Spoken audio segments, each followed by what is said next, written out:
It was a quiet Sunday morning in Brooklyn when the notification arrived. Phones buzzed, YouTube channels lit up, and social media feeds went into a frenzy. A live broadcast was coming from Ouagadougou, the capital of Burkina Faso. But this wasn't just another political speech. It was personal, raw, unfiltered, and deeply emotional from Captain Ibrahim Traoré, the young revolutionary leader who had, against all odds, taken control of Burkina Faso and pushed back against the colonial strongholds of France. This time, however, his words weren't aimed at his fellow Burkinabe or even the broader African continent. His message was directed to a specific audience, to my African brothers and sisters across the Atlantic in the United States, the Caribbean, Brazil, and beyond. I speak to you from the land of our ancestors. The camera was steady, fixed on his face. Traoré wore his usual simple fatigues. His eyes were calm yet burning with conviction. Behind him, the room wasn't decorated with gold or flags, but with old maps of Africa before the colonial scramble, along with portraits of leaders like Thomas Sankara, Patrice Lumumba, and Malcolm X. For 40 minutes, his words echoed across black communities worldwide. He began by confronting the painful history of slavery and colonialism, the double assault that split the African soul in two. You were taken by force, sold on docks, branded like animals, separated from your mothers, your languages, your gods. But let no one tell you Africa forgot you. Africa may have been silent, but we did not forget. He spoke of the shame imposed on Africans through manipulated history, the lie that they had willingly sold their own. He reminded listeners that many African kingdoms resisted the slave trade, and that betrayal was forced by European guns, missionaries, and divide-and-rule tactics. They erased your names in the West. They beat your languages out of you. But the rhythm of your walk, the drumbeat of your heart, that is Africa still speaking. At that moment, countless viewers were in tears. Barber shops in Chicago lowered their music. Elders in Atlanta clutched prayer beads. Activists in Harlem stopped what they were doing, as if hearing something ancient and sacred returned. Then Traoré shifted tone. This is not just history. I did not come to remind you of the chains. We all know the chains. I came to tell you they are breaking again, and I want you to be part of it. He laid out how Burkina Faso and other Sahel nations were rising, throwing off French neo-colonial control, reclaiming their gold, their land, their education, their dignity. They fear me not because I have power, but because I remind them of Sankara. They fear you not because you protest, but because of what will happen if you and I stand side by side. Then came his announcement, one that stunned the world. Burkina Faso, Mali, and Niger would be launching a diaspora citizenship program. All descendants of enslaved Africans would be granted fast-track citizenship, investment opportunities, and land in revitalized rural zones led by the new African Revolution. If you feel homeless in America, know this: you are not homeless, you are landless, and land can be given back. Leaning forward, his voice grew personal. To the young man in Oakland who wonders why the police treat him like prey, come and learn what it feels like to walk without fear. To the woman in New Orleans teaching her children Black history, come and walk the same ground where our ancestors prayed before the ships came. To the rapper in Atlanta with power but no direction, help US build studios here and shape the narrative from the motherland. And to the grandmother in Detroit who still carries stories of lynching and loss, your strength is sacred to us, we honor it. He even addressed global icons directly, not with criticism, but hope. Beyonce, Jay-Z, Kendrick, Rihanna, Oprah, your power means more here than there. Your presence can move mountains. Let us build together. He revealed the name of the initiative, Operation Sankofa, from the Akan proverb meaning go back and fetch it. Under this plan, the nations breaking free from Western control would build a Pan-African development corridor for returning diaspora, healthcare workers, farmers, engineers, teachers, artists, all welcome. This is not charity. We don't need saviors. We need builders. You are not foreigners. You are pieces of the mosaic returning home. He acknowledged the difficulties. Africa is not paradise. We have poverty. We have corruption. We have wounds. But we also have you. And that changes everything. When the stream ended, the silence that followed was heavy. In a small apartment on Chicago's South Side, a 26-year-old teacher named Malik sat frozen, tears running down his face. In Atlanta, a retired Vietnam veteran named Uncle Joe stared out his window and whispered, "It's about time." In a dorm room in D.C., a girl named Amina began drafting a blog titled My Letter to Ibrahim Traoré. Meanwhile, mainstream Western media downplayed the moment. CNN and BBC called it symbolic rhetoric. But on Twitter, YouTube, and Pan-African platforms, the reaction was explosive. Some wondered if it was real. Some feared it was a trap. Others believed it was the moment they had been waiting for their entire lives. Within a week, the backlash arrived. Western outlets labeled Traoré a populist militant, leaked documents, accused him of destabilizing the region. Sanctions tightened. But Traoré was unfazed. Let them come. We are not afraid of sanctions. We survived colonialism. We survived coups. We will survive this, because for the first time, we are not alone. Our brothers and sisters are listening. Traoré released another video, shorter but even more defiant. We are not asking you to abandon your countries. We are asking you to reconnect with your roots, to see Africa not as a grave, but as a garden. He invited filmmakers, scientists, and entrepreneurs from the Black diaspora to attend the first Diaspora Congress in Ouagadougou, set for the end of the year. As the date approached, flights from New York, Los Angeles, London, and Kingston began to fill. Stories spread of young people selling belongings, quitting jobs, and applying for visas they never imagined needing. One viral video showed an 82-year-old elder, Mama Ruth, standing at JFK Airport with a cane and a suitcase. "I may be old, but I need to touch that soil before I go," she said, "and maybe plant a seed." In the Bronx, a grassroots movement called Back to Build emerged, where young black men and women began studying African history, economics, and farming. But not everyone welcomed the momentum. Some feared a mass exodus. Others dismissed it as naive. Still, the fire had already been lit. And in the heart of Africa, under the red Sahel sun, Ibrahim Traoré stood with arms wide open, waiting. By December, Ouagadougou was transformed. The airport was alive with the faces of every shade of blackness: Afro-Caribbeans, African Americans, Brazilians, Haitians, Black Europeans. Some wore dashikis and ankara. Others wore jeans, hoodies, or sharp suits. But what they carried was more than luggage: a sense of purpose, curiosity, and longing. The Congress began not with fireworks or celebrities, but with a simple drumbeat. Elders poured libations into the soil, whispering to the ancestors in Bambara, Wolof, Yoruba, and Haitian Creole.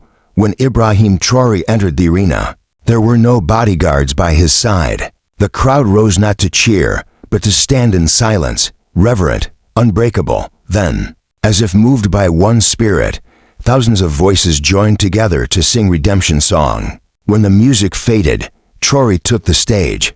"This is not a political gathering," he said.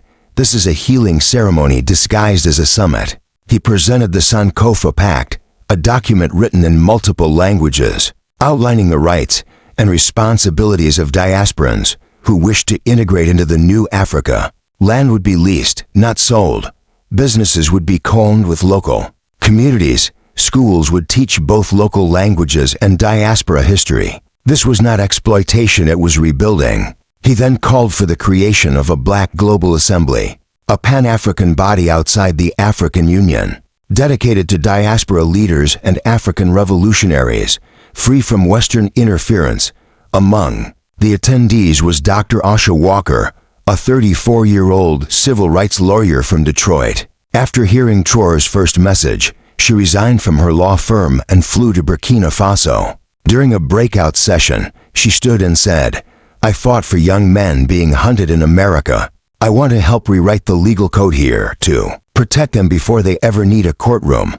Next came Kojo Bantu, a reggae artist from Jamaica, who pledged to build a cultural studio in Bobo Dioulasso for collaboration between local and diaspora artists. A delegation from Brazil's FLIS promised to send skilled laborers to help construct eco-villages based on Afro-Indigenous techniques. Black-owned tech companies from Atlanta, Lagos, and Nairobi announced a partnership to create an encrypted, Pan-African communication network, free from European surveillance. Africa must control its own narrative, Traoré said, or it will always live inside someone else's story. But resistance grew. A faction within Burkina Faso's military, trained under old French programs, began to stir. Whispers spread in the capital.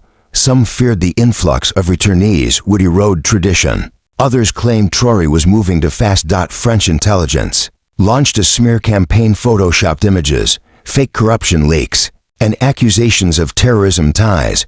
Western media picked it up quickly. Headlines read, "Is Burkina Faso becoming a cult of personality? An exodus or delusion? The diaspora dream?" Traoré answered calmly in another broadcast, "They fear us because we are no longer begging. We are building. This is not a cult, it is a culture." Quietly, he ordered the formation of a protective intelligence unit made up of Pan-African volunteers from the diaspora, ex-military men and women from America, Jamaica, Ghana, and Nigeria came together under the name the Sankara Guard. Meanwhile, in a small village near Ouagadougou, Mama Ruth knelt in the soil beside local women, planting her first cassava. She had insisted on joining the agricultural initiative. "I spent my life feeding people with food stamps. I want to feed someone with my own hands before I die," she said. The women began calling her Mom in courage. She became a living symbol. That return wasn't just ceremonial, it could be lived. Others soon followed. A jazz musician from New Orleans opened a music school. A former Black Panther from Oakland began training local youth in self-defense and dignity. In classrooms, children now learned about Marcus Garvey and Queen Nzinga in the same breath. Months later, Traoré stood on the roof of a government building at sunset, looking out over the glowing lights of a newly built community, Wami Town, a village where Burkinabe and diasporans now lived side by side.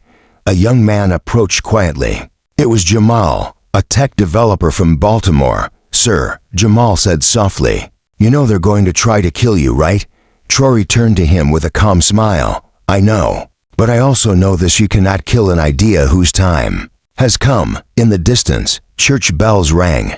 A muezzin's call echoed from a new mosque built by Black Muslims from Senegal and Detroit. Across the airwaves, a Pan-African radio station launched its first words, "To all children of Africa, no matter where you were born, welcome home." It was a cool Harmattan night in Ouagadougou when suddenly the power went out.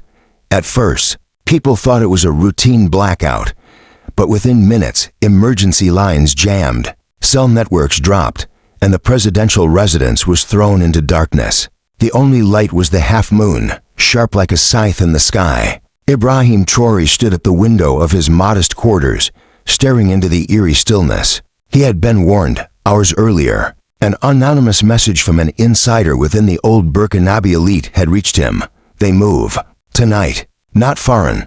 Our own." The coup wasn't coming from Paris or Washington. It was coming from within. At 2:16 a.m., gunfire erupted at Camp Sangul Lamazana. Rogue soldiers, former allies, stormed the communications tower, cutting off national radio. Their plan was simple: take out Traoré, declare a transitional military government, and bury the diaspora project. They had promised France stability. France, in turn, had promised them silence and asylum. But what they didn't expect was the Sankara Guard led by Captain Mensa, a Ghanaian-born former UN peacekeeper and diaspora volunteer. The Guard had been monitoring encrypted channels and detected unusual troop movements. They mobilized fast.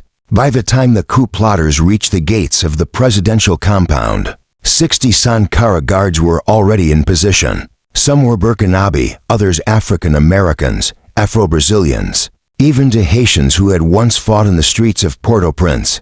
They wore no uniforms, only armbands with the red, black, and green crest of the new Africa.AOMENSA raised. His fist: "No one enters.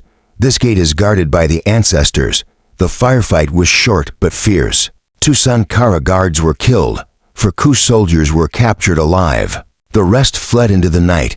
Traoré never left the building. Instead, he broadcast live from a hidden transmitter beneath the former French military base. "They have tried to steal this moment from us.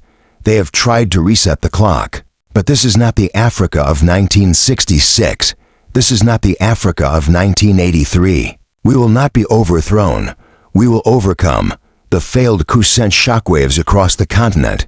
In Senegal, youth flooded the streets in solidarity. In South Africa, ANC veterans held a candlelight vigil, singing freedom songs from the apartheid struggle. In America, Black Twitter exploded with the hashtag they tried Africa still rises. But in Burkina Faso, unease crept in, whispers filled mosques and markets. Some questioned whether Traoré could truly protect them. Others feared the diaspora presence had brought too much attention. He convened a closed-door meeting with his most trusted allies, Captain Mensa, Dr. Asha Walker, Mama Ruth, and Kojo Bantu. We knew this day would come, he said. We must respond not with bullets, but with deeper roots. Asha leaned forward. Then we need to build faster schools, clinics, food supply chains. If people see the benefits, they'll defend them. Kojo's eyes burned. And we need culture, music, art, film. Let them feel it in their souls. Mama Ruth touched his arm gently. Child, remember what I told you when I planted cassava. No matter how much they step on the seed, if it's in the right soil, it will grow. 3 months later, Traoré did something no African leader had ever done.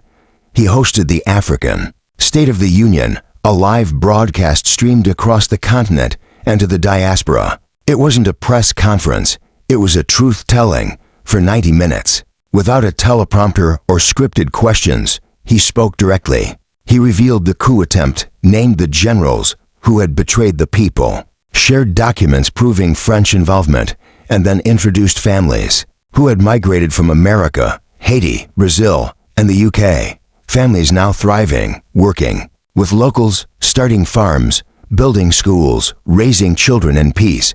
This is not a fantasy. This is not utopia. This is justice delayed, but now delivered. Africa is no longer a resource. Africa is a rebirth. When he finished, he raised a wooden carving of Thomas Sankara high above his head. Across the airwaves, millions stood with him, but the West struck back. CNN, BBC, and Le Monde aired coordinated specials accusing Traoré of militarizing Pan-Africanism, of recruiting radicals, of building a shadow empire. A leaked CIA memo described him as more dangerous than Fidel Castro because he has a smartphone and understands social media. The African Union stayed silent, but Black TikTok did not. A 17-year-old coder in Nigeria built an app archiving Traoré's speeches in multiple languages. A spoken word artist in Atlanta dropped a viral piece titled Dear Africa, I Heard You Calling. Afrobeat musicians across Lagos, Accra, and Johannesburg recorded a joint anthem, We Are Coming Home. In the Bronx, in Chicago, in Compton, murals began to appear. Young artists painted Ibrahim Traoré beside Malcolm X and Marcus Garvey. His face, now part of a living pantheon, stared back at a generation searching for direction. One morning, Traoré received a handwritten letter carried by a barefoot village boy. It was from Mama Ruth. My son, they may fear you, but I believe in you. I've never seen a man fight so gently and still be heard across oceans. I am old, but I will live long enough to see this seed grow, and when I go, plant my body in this soil. Let me feed the next generation. Tell the children their grandmother chose Africa with all the love. I carried from Detroit to Ouagadougou, and they came wave after wave. Not soldiers, not missionaries, not investors, but families. Black families from Newark, Johannesburg, Port-au-Prince, Kingston, Bahia, Brixton. From every corner of the diaspora, they arrived, carrying one word that spread like wildfire. Home. Burkina Faso's modest airports overflowed. Some came with dual citizenship, others with nothing but a passport, a suitcase, and a dream. They were teachers, nurses, truck drivers, ex-prisoners, programmers, single mothers, elders in wheelchairs, teenagers who had only ever known cities filled with police sirens and concrete walls. Traoré stood one morning near the tarmac, dressed simply in a brown tunic and leather sandals. As a grandmother from Atlanta stepped off the plane and immediately kissed the soil, "We've waited for you," he whispered, "and now you are here." Just 10 kilometers outside Ouagadougou, the once barren land of Sankara Hills was now alive with promise. Red earth roads lit by solar lamps, homes built from local clay and diaspora donations. A small hospital, the Malcolm Center, caring for mothers and infants. At its heart stood the Ubuntu Academy, where children learned in Diola, French, English, and Yoruba. Every classroom carried the name of a freedom fighter, Milcar Cabral. Nanny of the Maroons, Kwame Nkrumah, Harriet Tubman. It was a village without fences. Burkinabe and diaspora families farmed together, ate together, argued together, worshipped together, and every Friday night under the baobab tree, they held open forums. Sometimes, unguarded, Traoré would sit among them, just another face in the firelight. One night, a teenager from Baltimore stood up and asked, "Why us? Why take such a risk on people America threw away?" Traoré answered without hesitation, "Because Africa is not charity. Africa is restoration. You were never thrown away, you were stolen. And now, the stolen are choosing to return. That alone is revolutionary. But peace never lasts when truth becomes dangerous." In neighboring Ivory Coast, an American military base buzzed with activity. A leaked drone intercept revealed a map marked with red dots, targets in Burkina Faso, labeled ideological threats. At the center of it all was Sankara Hills. By now, the CIA had lost patience. Traoré's speeches were being studied in high schools in Ferguson. Black enlistment in the U.S. military was declining. Black churches had stopped sending donations abroad and were instead raising funds for wells and books in Burkina Faso. He had become a symbol, an idea spreading faster than borders could contain. A Pentagon memo read, "Neutralize the ideology, discredit the face, divide the movement." And so the plan was set. One morning, a scandal broke. Major Western outlets published reports claiming Ibrahim Traoré had funneled millions of dollars in gold reserves into secret accounts in the Seychelles. Photos showed him beside supposed Russian arms dealers. A leaked audio tape captured a voice that sounded like his. "Let the West burn if Africa must live." The internet exploded. The African Union called for an investigation. U.S. congressmen who had once quietly praised him now denounced him. Inside Sankara Hills, panic spread. Families whispered. Some diaspora leaders began to doubt, but not everyone believed the story. Solon Maro, a young Haitian journalist now living in Bobo Dioulasso, uncovered metadata proving the images were AI-generated. The voice in the audio was a deep fake. She published her findings under the title, "You Can't Kill the Truth with a Keyboard." Within hours, her expose spread across the continent. Black media picked it up, and the scandal unraveled. The world saw it for what it was, a fabrication, a trap. Still, the damage was done. Some diaspora families left, some locals grew colder, and Traoré himself grew quieter. 2 weeks later, Ibrahim Traoré was gone. No announcement, no motorcade, no guards, just vanished. Rumors raced like fire through Ouagadougou.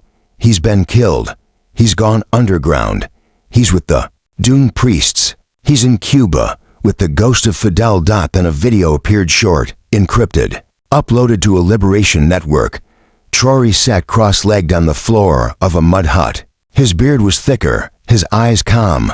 "I needed to disappear to remind you this is not about me. If you believe this was my movement, then we have failed. But if you believe this is your calling, then the work continues. Africa is not waiting for one man. She is waiting for all her children. The next chapter is yours to write." The screen went dark.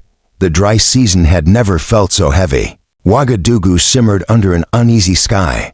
Troops from ECOWAS backed quietly by the west began moving near Burkina Faso's northern borders. They claimed it was for regional stability, but everyone knew the truth. Sanctions tightened like a noose, food prices spiked, international banks froze funds. Foreign journalists whispered about the collapse of the Burkinabe experiment. But inside Sankara Hills, the people did not collapse. They organized. Diaspora engineers built water filtration systems from scratch. Burkinabe farmers taught Haitian returnees how to cultivate millet. Afro-Brazilian nurses from Salvador opened mobile clinics across the villages. Each night, music and poetry echoed in defiance. And at the Ubuntu Academy, children began writing their own revolutionary texts. 10-year-olds debated Nkrumah and C.L.R. James as if they were old friends. On the wall of the school, a graffiti message appeared: "You can exile a man, but not a message." Still, the threat grew closer. One night, a black military helicopter hovered over Sankara Hills. From its loudspeakers came a warning in French, English, and Wolof: "Disband. You are enemies of democracy. Ibrahim Traoré is dead." But what they didn't know was that someone had hacked the signal. Suddenly, Traoré's own voice thundered from the speakers: "I am alive. But whether I live or die is not the question. The question is this: will you finally believe you are free? Or will you keep waiting for someone to save you? If I must return, let it not be to lead, but to witness you becoming what the ancestors dreamed." The crowd erupted. Men wept openly. Women raised their fists. Children climbed rooftops, screaming, "Traoré lives." At that moment, the revolution was no longer an idea. It was real. The next morning, hundreds of thousands marched peacefully through Ouagadougou. Black flags bearing Sankara's face filled the streets.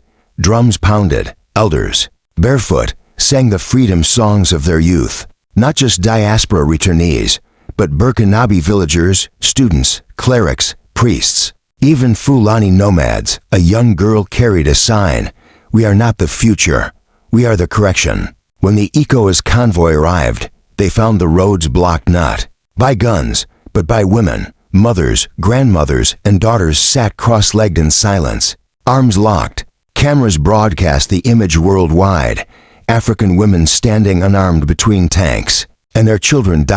And then, one convoy vehicle reversed, then another, and another. The invasion never came. Weeks later, at the steps of the rebuilt Thomas Sankara Memorial, Ibrahim Traoré, slimmer, older, his voice softer, gave what would become his final official address: "To my black brothers and sisters in America, in the Caribbean, Brazil, the UK, and beyond, you were never lost, you were taken. You were never weak, you were unarmed, you were never forgotten. Africa has called your name through every drought, every war, every drumbeat. Come home, or build home where you stand. But never forget your liberation will not be given. It will be chosen by you, for you." When he stepped down from the podium, he walked into the crowd and disappeared once again. This time, not out of fear, but out of trust. The people were awake. The movement no longer needed one man. The world would never be the same. A decade later, black children across the globe would study the Burkina uprising as the moment Africa rose, not as a continent to be pitied, but as a force to be respected. Traoré's face would appear on T-shirts beside Mandela and Malcolm, but in Sankara Hills, beneath the shade of the baobab tree, a simple plaque reads: "A man came. The people answered. The rest is up to you." Thank you for watching.